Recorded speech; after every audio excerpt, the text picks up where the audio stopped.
Press the subscribe button and hit the bell icon. You can never miss technical Urdu videos. अस्सलाम वालेकुम, technical Urdu में खुश आमदीद। दोस्तों, वीडियो शुरू करने से पहले मेरी आप सभी नए दोस्तों से रिक्वेस्ट है जो मेरे चैनल पे नए, मेरे चैनल को सब्सक्राइब करके नोटिफिकेशन बेल आइकन पर लाजमी क्लिक कर लें। इससे ये होगा कि जब भी कोई नई वीडियो मैं आपके लिए अपलोड करूँगा तो उसकी नोटिफिकेशन आपको पहले आ जाया करेगी। So guys, without any more wasting of time, let's get started.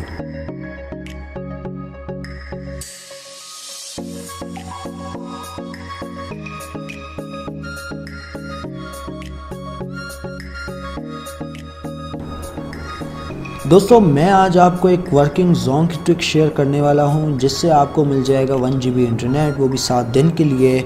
अब मुझे नहीं पता कि यार ये ट्रिक वर्किंग है कि नहीं वर्किंग, तो मेरे दोस्त ने मुझे मैसेज किया था आज रात को तकरीबन 10 बजे के दरमियान कि उसे 1 GB इंटरनेट इस कोड की मदद से मिला है।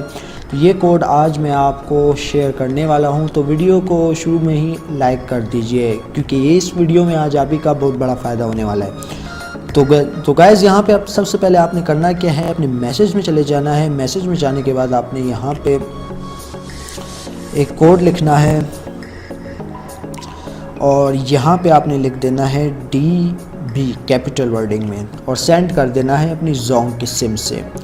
ठीक है दोस्तों, 6767 पे आपने सेंड करना है DB, तो आपको 1 GB इंटरनेट 7 दिन के लिए मिल जाएगा। इसकी शर्त ये है कि जोन की तरफ से आपको मैसेज आना चाहिए कि पहले कि आप इस ऑफ़र के लिए एलिजिबल हैं, यानी ये ऑटोमेटिकली जोन का मैसेज आ जाता है। अभी यहाँ पे मुझे नहीं आया, मुझे भी आ जाएगा क्योंकि जैसे जोन वालों ने अपनी ऑफ़र जो है चेंज की है। ये जो व्हाट्सएप जो ऑफ़र थी जो कि 20 रुपये में कर दी गई है, अभी जोन क्या कर रहा है कि एज अ गिफ्ट भी आपको 1 GB के हिसाब से दे देता है। तो मेरे दोस्त को भी मैसेज आया था, उसने मेरे साथ शेयर किया ये कोड, तो आप भी ये ट्राई करें। इंशाल्लाह ताला 1 दिन के अंदर या 2 दिन के अंदर आपको भी मैसेज आ जाएगा कि आपको 1 GB इंटरनेट दे दिया गया है। तो ये थी आज की वीडियो। उम्मीद करता हूँ आप भाइयों को ज़रूर पसंद आई होगी। पसंद आई है तो इस वीडियो को लाइक कर दीजिए। वीडियो का टारगेट हम सिर्फ 100 लाइक्स रखेंगे, तो उम्मीद करता हूँ आप भाइयों को ज़रूर पसंद आई होगी। और अब दे मुझे इजाज़त, दुआ में याद रखिएगा। Thanks for watching.